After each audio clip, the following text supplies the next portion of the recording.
I haven't held a camera for a while.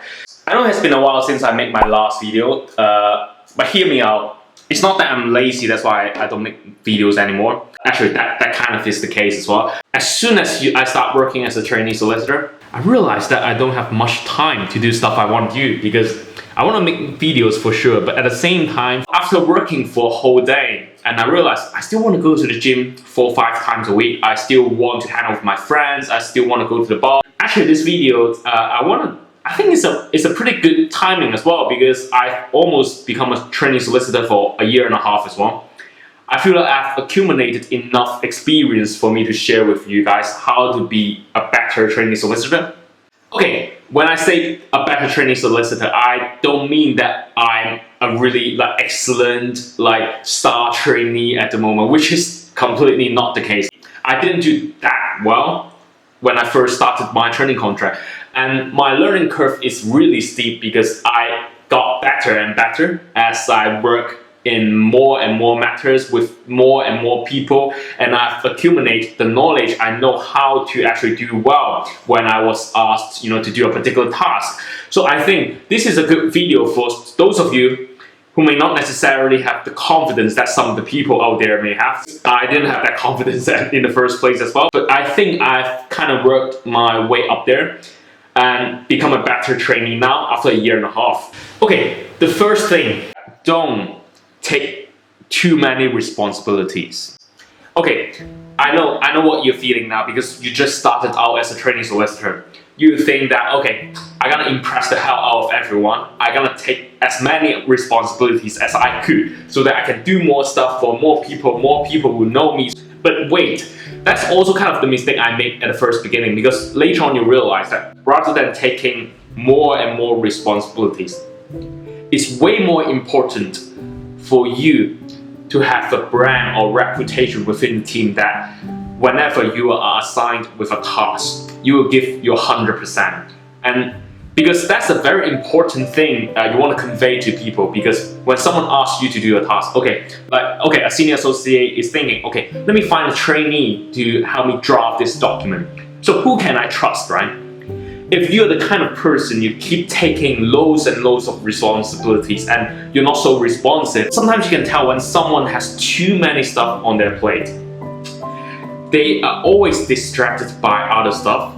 You feel like that person is not the best person to help you with this stuff because you want someone to concentrate and focus 100% on this one matter you ask them to do.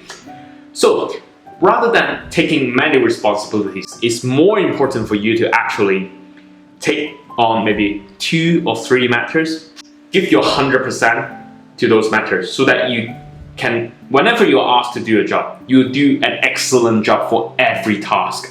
That's actually way more important and rewarding in the long run than someone who's taking, 5, 6 different matters and end up they may deliver 70% for some matters, for others they may deliver, 90%.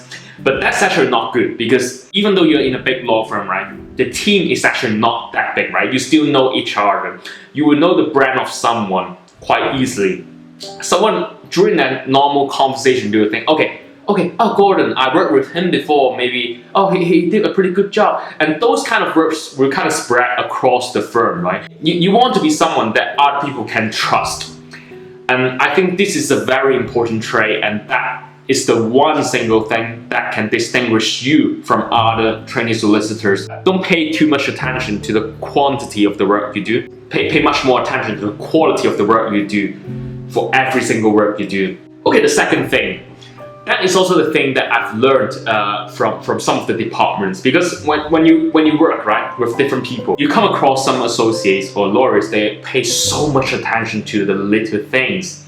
I remember there was a period actually in the competition department that I worked with so many amazing people who pay so much attention to the little things. One thing I learned from these past experiences is that whenever I'm asked to do a task, no matter how simple it is, I would say, use a very thorough or comprehensive approach to solving that problem. It could be as simple as a proofreading exercise, right? I've been asked to review a really long documents I've adopted a really thorough approach. For example, I will even use a table, for example, indicate which particular page, which particular paragraph, which particular mistakes I spot. And if I have some doubts on whether that mistake is material or should be corrected, I will also flag that in that particular table. Therefore, when someone look at your work, they will realize that, okay, Gordon or this trainee solicitor, he has used a very detailed approach to solving this issue, even though it may look boring. Because whenever you're asked to do even a small task, but you use a very thorough approach to deal with that task, you would kind of train yourself to be a more thorough and also attentive person, which is the one single thing that I would say most people in general, not even just lawyers, it's just professionals in general or human beings in general are lacking. I remember at the very first beginning, I definitely got feedback about, okay, I need to have better attention to detail.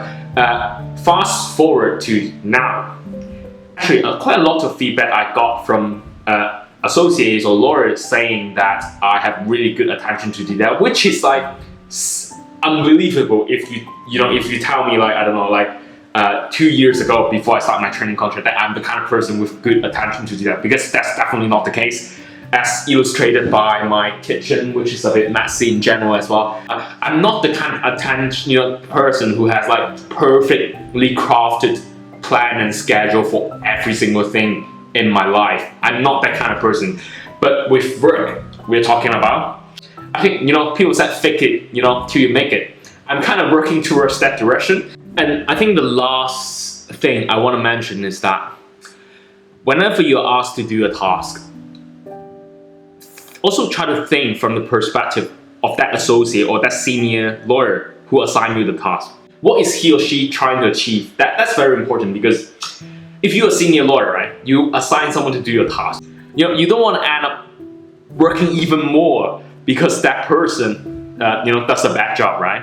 So as a trainee solicitor, with every task you are assigned to do, your mindset is to try to make the life of the other person easier. One thing as simple as it sounds, for example, whenever you're asked to amend anything or draft a particular document, always, for example, cite the sources you use to reach a particular conclusion. Also kind of add some comments on how you reach a particular analysis, etc. All those kind of things will kind of help guide the person reviewing your work. What's the basis of doing that, or what you have done to this particular paragraph. Even though you make a mistake, if you kind of lay down the kind of rationale you have or the kind of information you rely on to reach a particular conclusion, it actually saves the other person a lot more time, because they don't need to second guess what you have done. I think that also automatically make the life of the other person reviewing your work easier, and that also contributes to you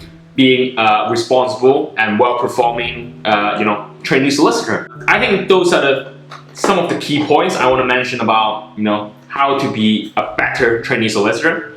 Again, I just another disclaimer again. I'm not trying to say I'm a star trainee solicitor or excellent trainee solicitor, because that's not the case. Because for some of you who is going to become a trainee solicitor, right?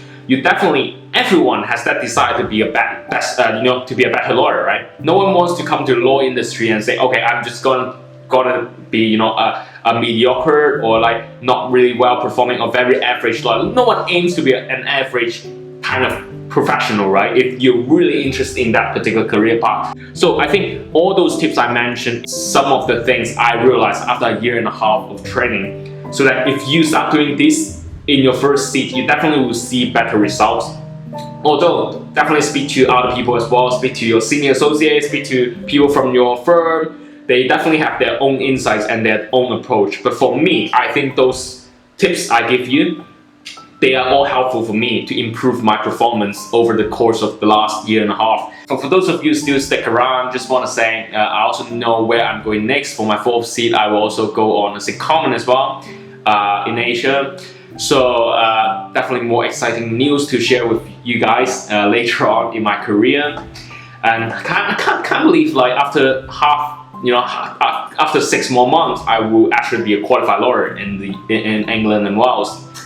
And yeah, that's amazing, and time really flies. Thanks again, and follow my Instagram or my YouTube channel if you find this video helpful. And I'll see you guys again in the next video shortly. Peace.